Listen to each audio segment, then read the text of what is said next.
Hi students, welcome to Priya's Mini Max. இந்த வீடியோல நம்ம சாப்டர் 1 ரிலேஷன்ஸ் அண்ட் ஃபங்க்ஷன்ஸோட இன்ட்ரோடக்ஷன் பார்ட் பார்க்க போறோம். இதுக்கான கொஞ்சம் क्वेश्चंஸும் உங்களுக்கு லாஸ்ட்ல கேட்டிருப்பேன். வாங்க இப்போ வீடியோக்குள்ள போலாம். இந்த சாப்டர்ல நீங்க ஃபர்ஸ்ட் தெரிஞ்சுக்க போறது வந்து கார்ட்டீசியன் ப்ராடக்ட். ஓகேவா? இந்த எக்ஸசைஸ் 1.1ல மேக்ஸிமம் क्वेश्चंस வந்து பேஸ்ட் ஆன் கார்ட்டீசியன் ப்ராடக்ட் தான் இருக்கும். கார்ட்டீசியன் ப்ராடக்ட் உள்ள என்னன்னு சொல்றதுக்கு முன்னாடி ஃபர்ஸ்ட் நான் உங்களுக்கு ஒரு சில டீடைல்ஸ் மட்டும் சொல்ற பாருங்க. இது நம்மளுக்கு ஆல்ரெடி தெரியும். நார்மலா வந்து நம்பர்ஸ் அப்படினாலே நம்ம என்னென்ன பிரிக்கலாம்? நேச்சுரல் நம்பர்ஸ், ஹோல் நம்பர்ஸ், தென் இன்டீஜர்ஸ், அப்புறம் வந்து ரியல் நம்பர்ஸ். ஓகேவா? இந்த மாதிரி வந்து 4 நம்பர்ஸ் பிரிக்கலாம். அதாவது ரியல் நம்பர்ஸ்குள்ளே இது எல்லாமே வரும். ஸோ நான் என்ன சொல்ல வரேன் அப்படின்னா, இது நீங்கள் இப்போ ரேஷனல் கூட எடுத்துக்கோங்களேன். ரியல் நம்பர்ஸ் அப்படின்னாலே இது எல்லாமே சேர்ந்தது தான். ஓகே, நார்மலாக ரியல் நம்பர்ஸ் அப்படின்னு கொடுத்தா natural, whole number, integer, even rational நம்பர்ஸில் இந்த நேச்சுரல், ஹோல் நம்பர் இது எல்லாமே வரும். இப்போ நேச்சுரல் நம்பர்ஸ்னால் என்னன்னு சொல்லுங்கள்? 1 2 3 up to infinity natural numbers. Whole numbers அப்படின்னா நமக்கு தெரியும் 0 1 2 3 அப் டு இன்ஃபினிட்டி. நான் இதெல்லாம் உங்களுக்கு டைம் வேஸ்ட் பண்ண விரும்பல. இன்டீஜர்ஸ் அப்படின்னா வந்து மைனஸ்லேருந்து ப்ளஸ் வரைக்கும் இருக்கிற எல்லா வேல்யூஸும் வந்து நம்மளுக்கு இன்டீஜர்ஸ்னு தெரியும். இப்போ ரேஷனல் நம்பர்ஸ்னால் நமக்கு என்ன தெரியும்? ஒரு நம்பரை P/Q ஃபார்மில் எழுத முடியணும். எழுத முடிஞ்சாதான் அது வந்து ரேஷனல் நம்பர், ப்ரொவைடட் Q வந்து என்னவாக இருக்கக்கூடாது, அதாவது டினாமினேட்டர் 0வாக இருந்தால் அது இன்ஃபினிட்டி ஆகிடும். ஆனால் இந்த வேல்யூ போகவே கூடாது. டினாமினேட்டர் 0 இல்லாமல் ஒரு நம்பரை P/Qவில் எழுத முடிஞ்சால் அது ரேஷனல் நம்பர்ஸ். இப்போ இந்த ரேஷனல் நம்பர்ஸ் தெரிஞ்சிருச்சு. அப்போ இர்ரேஷனல் நம்பர்ஸ்னால் நமக்கு என்ன தெரியும்? இர்ரேஷனல் நம்பர்ஸ் அப்படின்னா P/Q ஃபார்மில் ஒரு நம்பரை எழுத முடியாது நம்மளால். அதாவது not equal to P/Q form. அது என்ன நம்பர் நாட் ஈக்குவல் டுன்னு கேட்டிங்கன்னா, இப்போ √2, √3, √5 இதெல்லாம் வந்து உங்களுக்கு இர்ரேஷனல் நம்பர்ஸ். இர்ரேஷனல் நம்பர்ஸ்க்கு இன்னும் டீட்டெயில்டாக நிறைய விஷயம் இருக்குது. பட் நான் இதில் ஷார்ட்டாக சொல்கிறேன். ஏன்னா இது உங்களுக்கு அதிகமாக யூஸ் பண்ண மாட்டோம். Only rational, natural, whole and integers தான் இந்த கார்ட்டீசியனில் மெயினாக யூஸ் பண்ணுவோம். ஓகேவா? இப்போ ரியல் நம்பர்ஸ்னால் நமக்கு என்ன தெரிஞ்சிருச்சா? இது எல்லாம் சேர்ந்ததை நம்ம வந்து ரியல் நம்பர்ஸ் அப்படின்னு ஜென்ரலாக சொல்லுவோம். சரி, இப்போ ஒரு செட்டு கொடுக்குறாங்கன்னு வச்சுக்கோங்களேன். ஒரு சில டைமில் உங்களுக்கு செட் வந்து ஸ்ட்ரெயிட்டாக கொடுத்துருவாங்க. ஆர் இப்போ ஏவோட செட்டு 1 2 3 4, பியோட செட் வந்து சம் XYZ இப்படின்னு கொடுத்துட்டாங்கன்னு வச்சுக்கோங்களேன். இந்த மாதிரி செட் டைரெக்டாக கொடுத்துட்டா நம்ம கார்ட்டீசியன் ப்ராடக்ட் அப்படின்னு கேட்டால் என்ன பண்ணுவோம்? A cross B கண்டுபிடிப்போமா? அப்போ A cross B கண்டுபிடிக்கும்போது என்ன பண்ணுவோம்? இங்கே இருக்க ஒவ்வொரு எலமெண்ட்டுக்கு இங்கே ஒன்று கூட ஜாயின் பண்ணுவோம். 1 எடுத்திங்கன்னா X கூட பண்ணணும், 1 எடுத்தால் Y கூட பண்ணணும், 1 எடுத்தால் Z கூட பண்ணணும். ஓகே, இது ஒரு செட். அதே மாதிரி இப்போ அடுத்து 2 எடுத்திங்கன்னா 2X 2Y 2Z அப்படின்னு அது போயிட்டே இருக்கும். 3X 3Y 3Z, 4X 4Y 4Z அப்படின்னு சொல்லிட்டு நம்ம என்ன பண்ணுவோம்? இதோட இங்கே எக்ஸாம்பிள்ன்றதுனால நான் ரொம்ப டீட்டெயிலாக எழுதலை. எக்ஸசைஸ் சம்மில் கம்ப்ளீட்டாக சால்வ் பண்ணுவேன். ஸோ இப்போ கார்ட்டீசியன் ப்ராடக்ட்னா நமக்கு என்ன தெரியுது? ஒரு வேல்யூவை இன்னொன்று எல்லாத்துக்கூடையும் மேப் பண்ணுறதுக்கு பேர் தான் கார்ட்டீசியன் ப்ராடக்ட். அப்போது இந்த 2 செட்டுக்கும் நடுவில் எதுவுமே இந்த ப்ராடக்டில் மிஸ் ஆக வாய்ப்பே கிடையாது. கரெக்டாக ஒன்று எடுத்தால் இங்கே இருக்கும், இது எடுத்தால் இங்கே இருக்கும், இது எடுத்தால் இங்கே இருக்கும். ஸோ எல்லாத்துக்கான காம்பினேஷன் இது உள்ள கண்டிப்பாக இருக்கும். சரி, இப்போ ஏன் மேம் இது சொன்னீங்க? இந்த ரியல் நம்பர்ஸ்க்கும் இதுக்கும் என்ன சம்மந்தம்னு கேட்டிங்கன்னா, இப்போ ஏவோட செட்டை அவங்க ஸ்ட்ரைட்டாகவும் சொல்லலாம். ஆனால் சம்டைம்ஸ் இப்படி கொடுக்காம அவங்க என்ன பண்ணுவாங்க அப்படின்னா, ஏ அப்படின்றது x belongs to whole numbers and x is less than or equal to 9 அப்படின்னு கொடுப்பாங்க. அப்போ உங்களுக்கு ஹோல் நம்பர்ஸ்னால் என்னன்னு தெரியும்? ஹோல் நம்பர்ஸ்னால் 0 to 9 வரைக்கும் இருக்கிற நம்பர். இன்கேஸ் இதிலே உங்களுக்கு வந்து ரேஷனல் நம்பர்ஸ் அப்படின்னு கொடுத்துட்டாங்கன்னா அவங்களே ஒரு ஃபார்ம் கொடுப்பாங்க. P/Q ஃபார்மில் இந்த நம்பர் அப்படின்னு சொல்லி கொடுப்பாங்க. இன்டீஜர் அப்படின்னு சொன்னாங்கன்னா மைனஸ்லேருந்து ப்ளஸ் வரைக்கும் என்ன வேல்யூன்னு சொல்லுவாங்க. ஓகேவா? ஸோ அப்போ நம்மளுக்கு இது என்னென்ன டைப்னு ஒன்று இந்த மாதிரி செட்டை அவங்களே ஸ்ட்ரைட்டாக கொடுத்துருவாங்க. இல்லையா இங்கே நேச்சுரல் நம்பர், ஹோல் நம்பர் அந்த மாதிரி கொடுத்து நம்மளை சால்வ் பண்ண சொல்லுவாங்க. ஸோ ஓகேவா? இப்போ நம்மளுக்கு இதில் கார்ட்டீசியன் ப்ராடக்ட் அப்படின்னா என்ன தெரிஞ்சிருச்சா? இந்த கார்ட்டீசியன் 2 செட்டுக்கு தான் கொடுக்கணும்னு இல்லை, அவங்க 3 செட்டுக்கு கூட கொடுக்கலாம். So A cross B cross C கண்டுபிடிக்க சொன்னாங்கன்னா ஃபஸ்ட்டு நம்ம என்ன பண்ணுவோம்? ஏவும் பியும் கண்டுபிடிப்போம். இந்த மாதிரி ஒரு வேல்யூ வந்ததுக்கப்புறம் அடுத்து C ஒரு செட்டு கொடுத்துருப்பாங்க இல்லையா? இப்போ C சப்போஸ் 8 9 கொடுத்துருந்தாங்க அப்படின்னா திரும்ப இந்த செட்டை 8 கூடவும் 9 கூடவும் ஃபுல்லாக பண்ணிட்டு நம்ம தேர்ட் ஆர்டர் பேர் எழுதுவோம். இதில் இருக்கிற ஒவ்வொரு நேமுக்கும் நேம் என்ன தெரியுமா? இதுதான் வந்து ஆர்டர்டு பேர் அப்படின்னு சொல்லுவோம். ஆர்டர்ட் பேர் அப்படின்னா ஒன்று கூட ஜோடி சேர்றதுக்கு பேர் தான் ஆர்டர்ட் பேர். ஸோ இதில் இருக்கிற ஒரு வேல்யூவுக்கு கண்டிப்பாக இன்னொரு செட்டோட வேல்யூ இருக்கும். அதுதான் வந்து ஆர்டர்டு பேர். ஸோ இப்போ இதில் பேசிக்காக உங்களுக்கு கார்ட்டீசியன் ப்ராடக்ட்னா என்னன்னு தெரிஞ்சிருச்சு. எக்ஸசைஸ் சம் சால்வ் பண்ணும்போது உங்களுக்கு இது ஒவ்வொன்றா எப்படி கான்செப்டில் எப்படி சால்வ் பண்ணணும் அப்படின்னு சொல்கிறேன். இப்போ நெக்ஸ்ட் பாருங்க, நம்மளுடைய எக்ஸசைஸ் 1.2 வந்து ஃபுல்லி பேஸ்ட் ஆன் ரிலேஷன்ஸ் இருக்கும். ஓகேவா? இப்போ ரிலேஷன்ஸ் அப்படின்னா நம்ம ஃபஸ்ட்டு என்னன்னு புரிஞ்சுக்க ட்ரை பண்ணணும். ரிலேஷன்ஸ் ஃபங்க்ஷன்ஸ் 2 இருக்குது. நான் ஃபங்க்ஷன்ஸ் வரும்போது உங்களுக்கு இன்னும் டீட்டெயிலாக இது 3யும் கம்பைன் பண்ணி சொல்கிறேன் பாருங்கள். இப்போ ரிலேஷன்ஸ் அப்படின்னா நீங்கள் என்ன தெரிஞ்சுக்கணுன்னா, சப்போஸ் வந்து நீங்கள் ஒரு டயக்ராம் எடுத்துக்கோங்களேன். இதில் ஒரு 4 ஸ்டூடெண்ட்ஸ் இருக்காங்க. 1 2 3 4 4 பேர் இருக்காங்க. ஒரு 3 சப்ஜெக்ட் எடுத்துக்கோங்க. மேக்ஸு, தமிழ், சயின்ஸ்ன்னு எடுத்துக்கிறீங்கன்னு வச்சுக்கோங்களேன். இப்போ ஃபஸ்ட்டு பர்சனுக்கு மேக்ஸ் பிடிக்கும். ஓகே, செகண்ட் பர்சனுக்கு தமிழ் பிடிக்கும், தேர்ட் பர்சனுக்கு சயின்ஸ் பிடிக்கும், திரும்ப ஃபோர்த் பர்சன்ஸ்க்கு மேக்ஸ் பிடிக்குதுன்னு வச்சுப்போம். இப்போ ஒருத்தருக்கு இந்தந்த சப்ஜெக்ட் பிடிக்கும் அப்படின்னு நம்ம சொல்கிறோம் இல்லையா, இதுதான் ஆக்சுவலாக வந்து ரிலேஷன். ஓகே, இப்போ நீங்கள் இது எடுத்து எழுதும்போது எப்படி எழுதுவீங்க? 1, m. ஏன்னா ஃபஸ்ட்டு பர்சனுக்கு மேக்ஸ், அடுத்து செகண்ட் பர்சனுக்கு தமிழ், தேர்ட் பர்சனுக்கு சயின்ஸு, திரும்ப ஃபோர்த் பர்சனுக்கு மேக்ஸ், இப்படின்னு நம்ம எழுதுறோம் இல்லையா. இந்த ஆர்டர்டு பேர் தான் வந்து நம்ம என்ன சொல்லுவோம்? நம்மளுடைய ரிலேஷன் அப்படின்னு சொல்லுவோம். சரி, இந்த ரிலேஷனை நம்ம வந்து எப்படி ஆக்சுவலி இங்கே மென்ஷன் பண்ணுவோம்?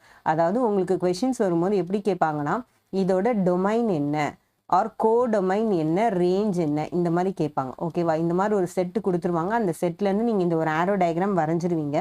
வரைஞ்சதுக்கப்புறம் உங்களோட டொமைன் என்ன, கோடொமைன் என்ன, ரேஞ்ச் என்ன, இந்த மாதிரி நம்மள கொஷின்ஸ் கேட்பாங்க.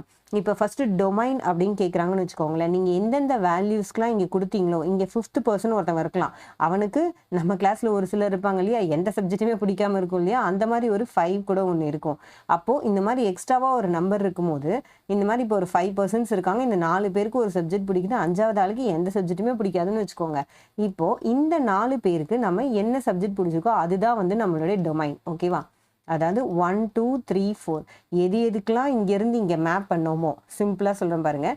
இங்கே இருக்கிற நம்பருக்கு எங்கெங்கெல்லாம் இங்கே நம்ம மேப் பண்ணோமோ அந்த மேப் பண்ணது தான் வந்து என்னது? டொமைன். ஓகேவா? இப்போ அடுத்தது ரேஞ்ச் அப்படின்னா என்ன அர்த்தம்? நம்மளுக்கு ரேஞ்சும் கோடொமைனும் இந்த செட்டை பொறுத்த வரைக்கும் சேம் தான்.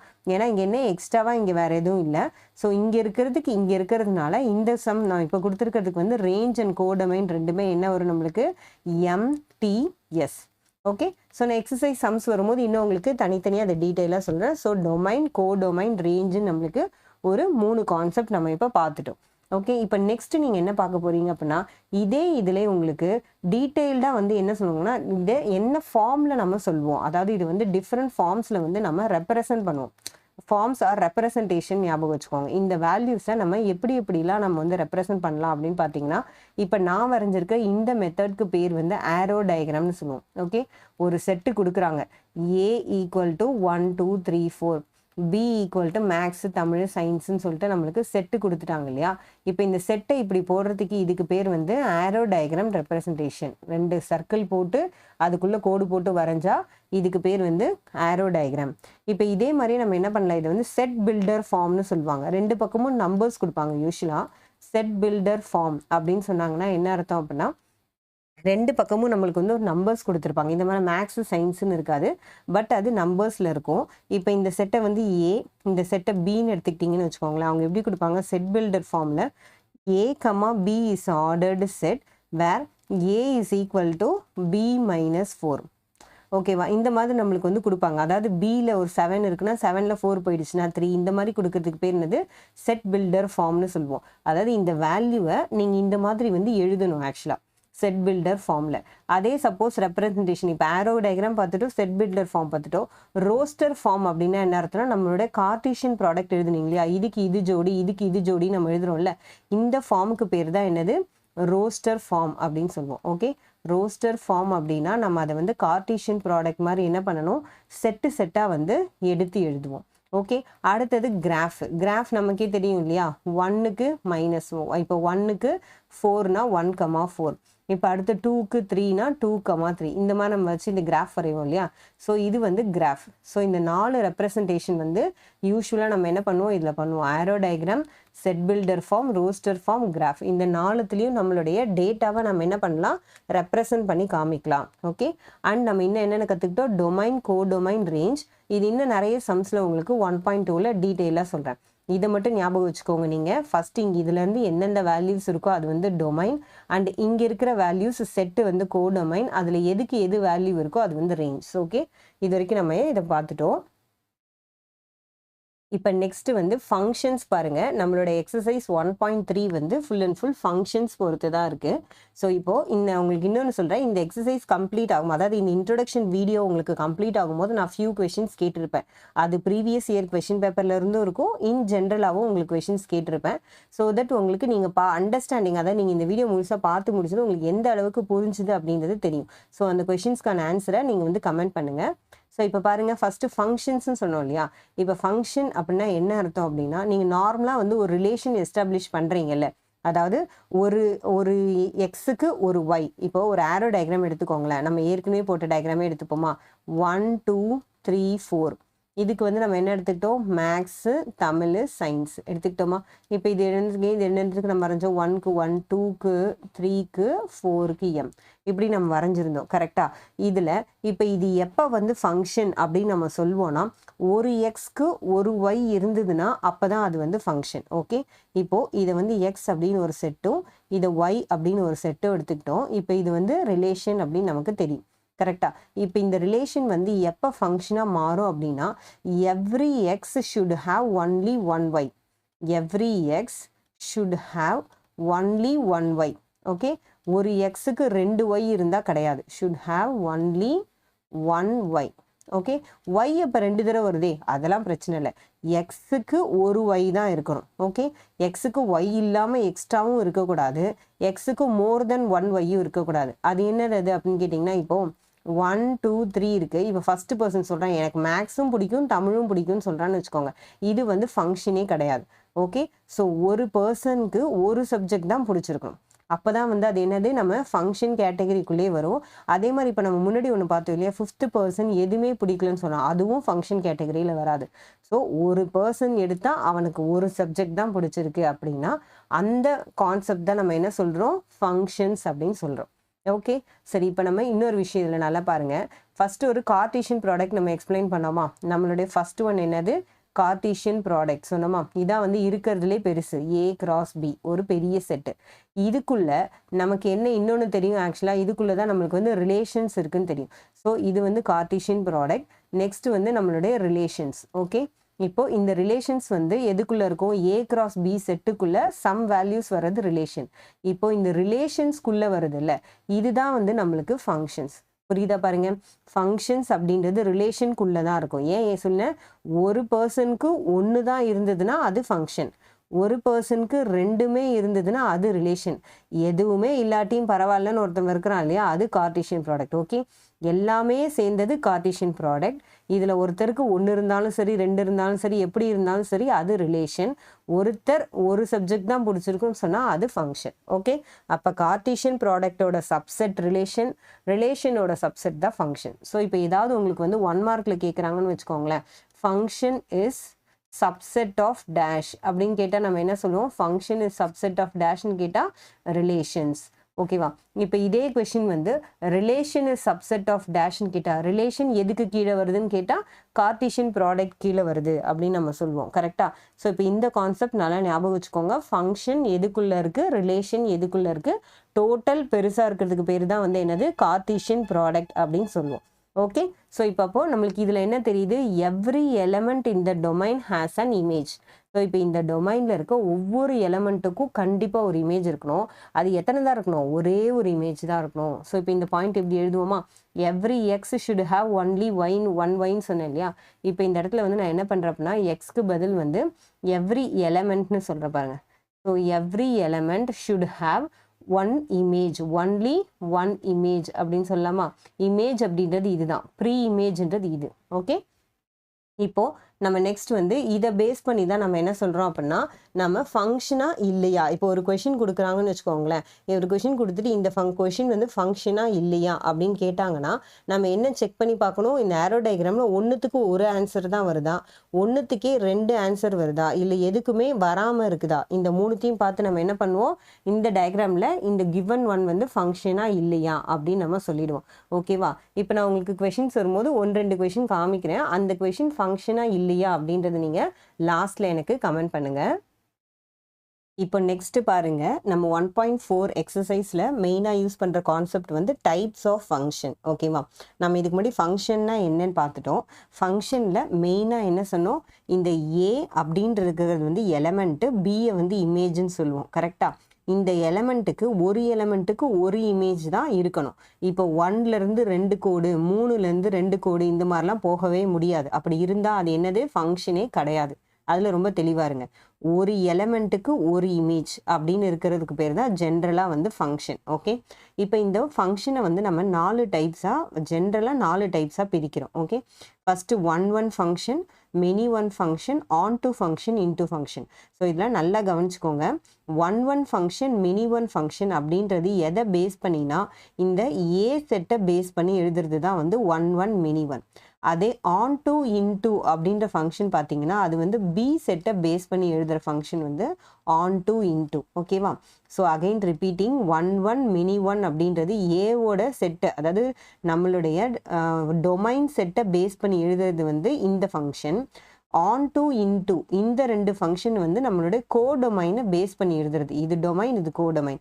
இந்த கோடொமைனை பேஸ் பண்ணி எழுதுறது தான் என்னது, ஆன் டு இன்டு. ஓகே, இப்போ இதுக்கான டிஃப்ரென்ஸ் பார்ப்போமா. ஒன் ஃபங்க்ஷன் அப்படின்னா என்ன அர்த்தம்னா, நான் ஏவை பேஸ் பண்ணி எழுதுறதுன்னு சொன்னேன்னா, நம்ம டொமைனில் இருக்க ஒவ்வொரு எலமெண்ட்டுக்கும் ஒரு யூனிக் இமேஜ் இருக்கணும். அதாவது 1 அப்படின்னு எடுத்துக்கிட்டா அதுக்கு ஏ இருக்கும், 2 அப்படின்னு எடுத்துக்கிட்டா பி இருக்கும், இந்த பிக்கு இன்னொன்று இருக்கக்கூடாது. அப்படி இருந்தால் கிடையாது. ஒரு எலமெண்ட்டுக்கு ஒரு இமேஜ்னு தனித்தனியாக இருக்கிறதுக்கு பேர் தான் என்னது, ஒன் ஃபங்க்ஷன். புரியுதா? ஸோ அகைன் ஐம் ரிப்பீட்டிங், ஏல ஒரு எலமெண்ட் எடுத்துக்கிட்டிங்கன்னா பிக்கு ஒரு இமேஜ் தான் இருக்கணும். அப்படி இருந்தால் அதுக்கு பேர் தான் என்னது, one function. Distinct elements of A have distinct images in B. Okay, so இதில் இருக்க ஒன்றுத்துக்கு ஒன்று இருந்தால் இதுக்கு பேர் என்னது, ஒன் ஃபங்க்ஷன். இதுக்கு நம்ம இன்னொரு பேர் என்ன சொல்லுவாங்க அப்படின்னா இன்ஜெக்ஷன் அப்படின்னு சொல்லுவாங்க. இந்த ஒன் ஃபங்க்ஷனுக்கு இன்னொரு நேம் வந்து இன்ஜெக்ஷன். அப்போ ஒன் இல்லாத வேற என்ன, ஏவை பேஸ் பண்ணி பார்க்குறீங்க. இங்கே ஒன் இல்லாமல் வேற என்ன, 1லேருந்து 2 கோடு போக முடியுமா? அப்படி போனால் தான் ஃபங்க்ஷனே கிடையாதுன்னு சொல்லிட்டேனே. அப்போ 1த்துக்கு 2 இமேஜ்னு இருந்தால் அது ஃபங்க்ஷனே கிடையாது, அதை விட்டுடுங்க. அப்போது மெனி ஒன் ஃபங்க்ஷன் என்ன அர்த்தம், இங்கே இருக்கிற ஒரு வேல்யூ, 2 வேல்யூ, 3 வேல்யூக்கு ஒரே இமேஜ் இருந்தால், அதாவது 1 or more elements have same image in B. அப்போ அது என்னது, மெனி ஒன் ஃபங்க்ஷன். ஓகேவா, ஒன் இல்லாத ஃபங்க்ஷன் எல்லாத்தையும் நம்ம என்னன்னு சொல்லிடலாம், மெனி டு ஒன் ஃபங்க்ஷன் சொல்லிடலாம். ஸோ இப்போ இது எப்படி சொல்கிறேன் நான், 2 or more elements of A, அதாவது ஏல 2க்கு மேலே இருக்கிற எலமெண்ட்ஸ்க்கோ have same image in B. பியில் எப்படி இருக்குது, இதை தான் நான் ஆல்ரெடி சொல்லியிருக்கேன் உங்களுக்கு. இது வந்து இமேஜ், இது வந்து எலமெண்ட், எல்லாத்துலேயுமே இது வந்து காமன் தான். Element image. ஸோ இங்கே 2 or more elements have the same image.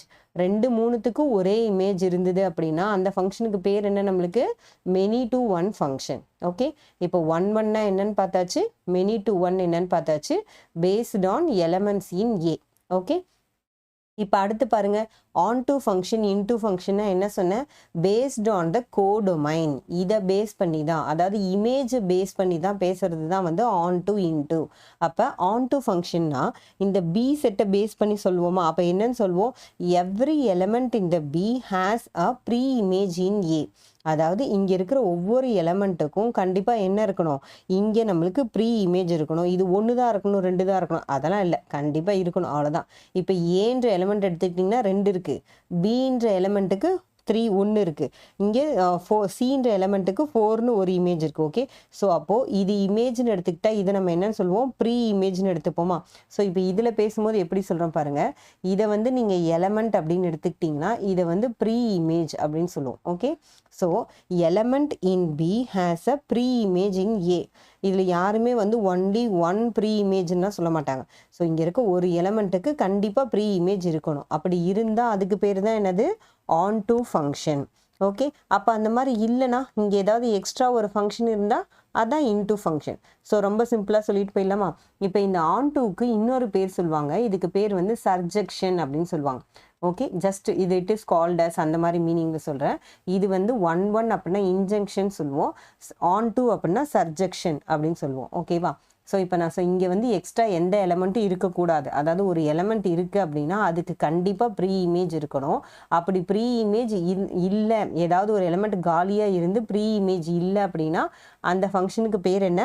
Into function. Okay, so free elements இல்லாத ஒரே ஒரு எலிமெண்ட் இருந்துட்டா கூட அந்த ஃபங்க்ஷன் வந்து இன்டூ ஃபங்க்ஷன். ஸோ தெளிவாக புரிஞ்சிருச்சா? இங்கே பியை பற்றி பேசுகிறோம், இங்கே ஏவை பற்றி பேசுகிறோம். ஏக்கு ஒன்னே ஒன்று இருந்தால் அது 1 to 1, ஏக்கு அதாவது வந்து 2 எலிமெண்ட்டுக்கு ஒரு இமேஜ் அந்த மாதிரி, அதாவது யூனிக்காக இல்லாமல் இதுக்கு ஒன்று இதுக்கு ஒன்று இதுக்கு ஒன்று யூனிக்காக இல்லாமல் மெனி டு 1. இங்கே மெனி எலிமெண்ட்ஸ் டு 1 இமேஜ், பேர்லேயே பாருங்கள் many elements to 1 image, so many 1. இது நம்ம தெளிவாக பார்த்துட்டோம். இப்போ இன்ஜெக்ஷன் சர்ஜெக்ஷன் இது ரெண்டையும் சேர்த்ததுக்கு பேர் ஒன்று சொல்கிறாங்க, அதுக்கு பேர் வந்து பைஜெக்ஷன். ஓகே, இதுக்கு பேர் என்ன? பைஜெக்ஷன். இது 1 இயர் கொஷின் பேப்பரில் கூட உங்களுக்கு 1 மார்க்கில் வந்திருக்கு. பைஜெக்ஷன்னா என்னன்ற மாதிரி கேட்டிருந்தாங்க. ஸோ இப்போ நீங்கள் என்ன நல்லா ஞாபகம் வச்சுக்கணும், பைஜெக்ஷன் அப்படின்றது என்ன அப்படின்னா both 1 and on to function. பாருங்கள், போத் 1 அண்ட் ஆன் டுக்கு பாசிபிள் இருக்குது. இது ஒரு எலமெண்ட்டுக்கு ஒரு இமேஜ் இருக்கு, ஒரு எலமெண்ட்டுக்கு ஒரு இமேஜ் இருக்கு, ஒரு எலமெண்ட்டுக்கு ஒரு இமேஜ் இருக்கு. இதே கொஸ்டின் இங்கே வருமா? ஒரு எலமெண்ட்டுக்கு ஒரு ப்ரீ இமேஜ், ஒரு எலமெண்ட்டுக்கு ஒரு ப்ரீ இமேஜ், ஒரு எலமெண்ட்டுக்கு ஒரு ப்ரீ இமேஜ். பாசிபிள் தானே? ஒன்றுத்துக்கு 2 இருக்கணும்ல அவங்க சொல்லியே, எதுவுமே இல்லாமல் இருக்கக்கூடாதுன்றது மட்டும்தான் லாஜிக். அப்போ 1 ஆன் 2வும் சேர்ந்து வர பாசிபிள் இருக்கு. அப்படி சேர்ந்து வந்தா அதுக்கு பேர் என்னது? பைஜெக்ஷன். ஓகே, அப்போ நீங்கள் இன்னொரு கேள்வி கேட்கலாம், அப்போ 1 இன்டூவும் சேர்ந்து வராதா? 1க்கு இன்டூக்கும் பாசிபிள் இல்லையா அப்படின்னு கேட்டிங்கன்னா அது ஃபர்தர் அந்த சம்ஸ் வரும்போது நான் சொல்கிறேன், அந்த மாதிரியான பாசிபிள்ஸும் இருக்கும். ஓகேவா? ஸோ இப்போ நம்ம நெக்ஸ்ட் என்ன பண்ண போகிறோம், இந்த டைப்ஸ் ஆஃப் ஃபங்க்ஷன்ஸ் பார்த்துட்டிங்களா? இப்போ இதே மாதிரி நம்ம என்ன பண்ண போகிறோம்னா இதிலே வந்து இன்னும் கொஞ்சம் ஸ்பெஷல் கேசஸ் இருக்குது. அதாவது கான்ஸ்டன்ட் ஃபங்க்ஷன், ஐடென்டிட்டி ஃபங்க்ஷன், அந்த மாதிரி 1 2 ஸ்பெஷல் கேஸ் ஃபங்க்ஷன்ஸ் இருக்குது. அதுவும் பார்த்துட்டு நம்ம நெக்ஸ்ட் எக்ஸசைஸோட கான்செப்ட்க்கு போகலாம். இப்போ பாருங்க, நம்மளுக்கு கான்ஸ்டன்ட், ஐடென்டிட்டி, ரியல் வேல்யூட் இந்த மாதிரியும் நம்மளுக்கு வந்து ஃபங்க்ஷன்ஸ் இருக்கு. இப்போ கான்ஸ்டன்ட் ஃபங்க்ஷன்ஸ் அப்படின்னா என்னன்னு பார்த்தீங்கன்னா நீங்கள் இங்கே என்ன வேல்யூ கொடுத்தாலும் சரி ஆன்சர் நம்மளுக்கு என்ன வரும்? சேம் வேல்யூ தான் வரும். Suppose f of x is equal to 2ன்னு ஒரு ஃபங்க்ஷன் கொடுத்துருக்காங்கன்னு வச்சுக்கோங்களேன். நான் இப்போ என்ன சொல்கிறேன், 2 ஃபங்க்ஷன் எடுத்துக்கிறேன். இப்போ இந்த 2 ஃபங்க்ஷன்லையும் நம்மளுக்கு எக்ஸுக்கு வந்து 1 2 3 4 கொடுக்குறோம். இந்த பக்கம் வந்து சியில் வந்து உங்களுக்கு வந்து 1 கான்ஸ்டன்ட் வந்து 1 2 3 இருக்குன்னு வச்சுக்கோங்க. ஆனால் இந்த கொஷின் வந்து f of x is equal to சிக்கு பதில் நம்மளுக்கு என்ன இருக்குது? 2 இருக்குது. அப்படின்னா நீங்கள் எக்ஸுக்கு 1 கொடுத்தாலும் 2 தான் வரும், 2 கொடுத்தாலும் 2 தான் வரும், எக்ஸுக்கு 3 கொடுத்தாலும் 2 தான் வரும், 4 கொடுத்தாலும் 2 தான் வரும். கரெக்டாக? அப்போ நம்ம எக்ஸுக்கு என்ன வேல்யூ சப்ஸ்டியூட் பண்ணாலும் இந்த பக்கம் 2 இருக்கும்போது நம்மளுக்கு என்ன தான் வரும்? சேம் வேல்யூ தான் வரும். அப்போ இதுக்கு பேர் தான் என்னது? Constant function. ஓகே, இப்போ அதே இந்த மாதிரி சப்ஸ்டியூட் பண்ணுறீங்கன்னு வச்சுக்கோங்க. இப்போ இதே ஃபங்க்ஷன் இந்த மாதிரி நீங்கள் சப்ஸ்டியூட் பண்ணீங்க அப்படின்னா உங்களுக்கு என்ன வரும் பாருங்கள். ஃபஸ்ட்டு வந்து identity function f of x, எக்ஸுக்கு 1 போட்டால் f of 1 is equal to 1, அப்போ 1 வந்துடும். 2 போட்டிங்கன்னா f of 2 equal to 2 வந்துடும். 3 போட்டால் 3 வரும். இப்போ அதே மாதிரி 4 5 6 என்ன போட்டாலும் என்ன வரும்? சேமாக அதே வேல்யூ தான் வரும். அப்போ இதுக்கு பேர் என்னது? Identity function. So same value வந்தால் அது ஐடென்டிட்டி ஃபங்க்ஷன். சப்போஸ் வந்து நம்மளுக்கு என்ன வேல்யூ கொடுத்தாலும் ஒரே மாதிரி வந்தால் கான்ஸ்டன்ட் ஃபங்க்ஷன். இதில் எந்த டவுட்டும் இல்லை. கரெக்டாக? அடுத்து ரியல் வேல்யூட் ஃபங்க்ஷன் அப்படின்னா இது வந்து நம்ம பார்க்குற எல்லா ஃபங்க்ஷன்ஸுமே வந்து ரியல் வேல்யூட் ஃபங்க்ஷன் தான். அதாவது f of x is equal to 6x² + 9x அந்த மாதிரி சம் வேல்யூஸ் கொடுப்பாங்க. அப்போ அதுக்கு ஒரு வேல்யூ சப்ஸ்டியூட் பண்ணும்போது வர்ற ஆன்சர் வந்து ரியல் நம்பர்ஸ் இருக்கும். ஸோ இதை வந்து நீங்கள் பெருசாக ஒரி பண்ண வேண்டாம். உங்களுக்கு 1 மார்க்கில் இந்த மாதிரி தான் கேட்பாங்க. அடுத்து பாருங்கள், ரெசிப்ரோக்கல் ஃபங்க்ஷன். ரெசிப்ரோக்கல் அப்படின்னா இப்போ நீங்கள் இங்கே 2 போட்டிங்கன்னு வச்சுக்கோங்களேன், f of 2 போட்டால் இது 1/2 வந்துடும், f of 4 போட்டால் 1/4 வரும். கரெக்டாக? அப்போ நம்ம இங்கே என்ன வேல்யூ கொடுத்தாலும் அது தலைக்கீழே வர்றதுக்கு பேர் வந்து ரெசிப்ரோக்கல் ஃபங்க்ஷன் அப்படின்னு சொல்லுவோம். நெக்ஸ்ட் பாருங்கள், லீனியர் ஃபங்க்ஷன். லீனியர் அப்படின்னாலே நம்மளுக்கு என்ன தெரியும்? அதாவது வந்து இப்போ நீங்கள் இதை கிராஃபில் ரெப்ரசன்ட் பண்ணும்போது லீனியர் அப்படின்னா உங்களுக்கு ஸ்ட்ரெயிட் லைன் வரும். எய்தர் இந்த மாதிரி இல்லை இந்த மாதிரி ஏதாவது ஒரு ஸ்ட்ரெயிட் லைன் ஃபங்க்ஷன்ஸ் வரும். சாரி, இது ரெண்டும் ஒன்றா வராது, இது அல்லது இது ஏதாவது ஒரு மாதிரி ஒன்றா வர்றதுக்கு பேர் தான் என்னது? லீனியர் ஃபங்க்ஷன் அப்படின்னு சொல்லுவோம். அதே குவாட்ராட்டிக் ஃபங்க்ஷன் அப்படின்னா என்ன அர்த்தம்? நம்மளுக்கு பேரபோலா மாதிரி, எய்தர் வந்து இந்த மாதிரி பேரபோலா வரும் ஆர் நம்மளுக்கு இந்த மாதிரி வரும். ஓகேவா? இந்த +x² -x² பொறுத்து நம்மளுடைய பேரபோலா ஷேப் வந்து மாறிக்கிட்டே இருக்கும். ஸோ இப்போ லீனியர், குவாட்ராட்டிக் பார்த்தாச்சு. நெக்ஸ்ட் வந்து கியூபிக் பாருங்க. கியூபிக்னாலே நம்மளுக்கு என்ன தெரியும்? x³ இந்த மாதிரி தான் நம்மளுடைய ஃபங்க்ஷன் இருக்கும். கரெக்டாக? அப்போது கியூபோடைய கிராஃப் வந்து நம்மளுக்கு எப்படி கர்வ் கட் ஆகும்? எய்தர் இந்த மாதிரி கட் ஆகும் ஆர் உங்களுக்கு வந்து இப்படி கட் ஆகும். ஸோ இப்போ நம்மளுடைய வேல்யூஸ்க்கு தகுந்த மாதிரி 1 போட்டிங்கன்னா 1 கியூப், 2 போடும்போது 8 வரும். ஸோ இந்த மாதிரி -1 போடும்போது -8 வரும். இதுக்கு தகுந்த மாதிரி நம்மளுடைய கிராஃப் வந்து இப்படி கட் ஆகும். ஓகே, ஸோ இப்போ இதெல்லாம் வந்து உங்களுக்கு அதிகமாக இந்த ஸ்கோப் வந்து நம்மளுடைய இந்த கான்செப்டில் கிடையாது. பட் இதெல்லாம் வந்து உங்களுக்கு 1 மார்க்ஸில் அண்ட் மற்ற இடத்துல வந்து நம்மளுக்கு நிறைய கேட்பாங்க. இப்போ இந்த சாப்டரோட லாஸ்ட் கான்செப்ட் பாருங்க, காம்போசிஷன் ஆஃப் ஃபங்க்ஷன்ஸ். அது என்ன காம்போசிஷன் ஆஃப் ஃபங்க்ஷன்ஸ் கேட்டிங்கன்னு வச்சுக்கோங்களேன். நார்மலாக ஒரு ஃபங்க்ஷன் நம்ம வந்து எஃப் ஆஃப் எக்ஸ் அப்படின்னு சொல்லி எழுதணும். இது வரைக்கும் நம்ம பார்த்தோம் கரெக்டாக. அதே மாதிரி இப்போ இன்னொரு ஃபங்க்ஷன் இருக்கும், அது வந்து ஜி ஆஃப் எக்ஸ் அப்படின்னு சொல்லுவோம். இப்போ இந்த ரெண்டு ஃபங்க்ஷனுக்கு ஒரு லிங்க் கொடுக்குறாங்கல்ல, அதுதான் வந்து காம்போசிஷன். புரியுதா? F of X G of X ரெண்டு ஃபங்க்ஷன் எடுத்துட்டு இதை நீங்கள் எப்படி கண்டுபிடிப்பீங்க அப்படின்னா, இப்போ F of G of X என்ன அப்படின்றத நம்மளை கண்டுபிடிக்க சொல்லுவாங்க. ஓகே, இப்போ ஒரு எக்ஸாம்பிளுக்கு வந்து உங்களுக்கு எஃப் ஆஃப் எக்ஸ் வந்து X square, G of X அப்படின்னு பார்த்தீங்கன்னா உங்களுக்கு வந்து எக்ஸ் ப்ளஸ் 2 இருக்குன்னு வச்சுக்கோங்களேன். இப்போ F of G of X கண்டுபிடிக்க சொன்னாலும் நீங்கள் என்ன பண்ணுவீங்கன்னா, எஃப் ஆஃப் ஜி ஆஃப் எக்ஸ்க்கு பதில் இங்கே இருக்கிறத எடுத்து போடுவோம். அப்போ எஃப் ஆஃப் எக்ஸ் இருக்க வேண்டிய இடத்துல நம்மளுக்கு என்ன இருக்குது, எக்ஸ் ப்ளஸ் 2 இருக்குது. புரியுதா? நம்ம ஜி ஆஃப் எக்ஸோட ஃபங்க்ஷனை இங்கே எடுத்து போட்டு எஃப் ஆஃப் எக்ஸுக்கு பதில் நம்ம பொதுவாக என்ன பண்ணுவோம், எக்ஸுக்கு 1 2 3 4 இந்த வேல்யூ கொடுத்து கண்டுபிடிப்போம். எக்ஸ் 1ஆக இருந்தால் 4 வரும், 2ஆக இருந்தால் இது வரும் கண்டுபிடிப்போம் இல்லையா. இப்போ அதுக்கு பதில் இந்த ஜி ஆஃப் எக்ஸ் ஃபங்க்ஷனையே எடுத்து போடணும். அதாவது x plus 2 the whole square. அப்போ x square plus 2x plus 4 இந்த மாதிரி நம்ம ரெண்டுத்துக்கும் காம்போசிஷன் பண்ணுறோம் இல்லையா, ஒன்றுத்தி இணைக்கிறது காம்போசிஷன். அதுதான் வந்து காம்போசிஷன் ஆஃப் ஃபங்க்ஷன்ஸ். இந்த மாதிரி உங்களுக்கு சில வேல்யூஸ் கொடுத்து இந்த ஃபங்க்ஷனை உங்களை எக்ஸ்பேண்ட் பண்ணி எழுத சொல்லுவாங்க. இது ஒன்று. இப்போ இதே மாதிரியே வந்து நம்மளுக்கு ஹெச் ஆஃப் எக்ஸ்னு இன்னொரு ஃபங்க்ஷனும் கொடுப்பாங்க. இப்போ இது எப்படி எழுதுவோம் அப்படின்னா, F of G of H is equal to, இது எப்படி வரும், F of G of H is equal to அப்படின்னு இந்த மூணுத்தையும் கண்டுபிடிக்க சொல்லுவாங்க. அப்படின்னா நீங்கள் ஃபஸ்ட்டு என்ன பண்ணுவீங்க, f of G of x கண்டுபிடிச்சிருவீங்க. இப்போ இந்த வேல்யூ வந்துருச்சுன்னு வச்சுக்கோங்க. இப்போ இந்த இடத்துல வந்து நீங்கள் ஹெச் ஆஃப் எக்ஸ் வந்து 2x அப்படின்னு எடுத்துக்கிட்டிங்கன்னா இப்போ என்ன பண்ணுவாங்க, இதில் வந்து ஆஃப் ஹெச் போடுவாங்க. அதாவது இந்த ஃபங்க்ஷனை 2 டைம்ஸால் மல்டிப்ளை பண்ணுவாங்க. ஓகே, ஸோ அப்போ 3 ஃபங்க்ஷன் வந்து காம்போசிஷன் ஆகிறதுக்கு பேர் தான் என்னது, F of G of H.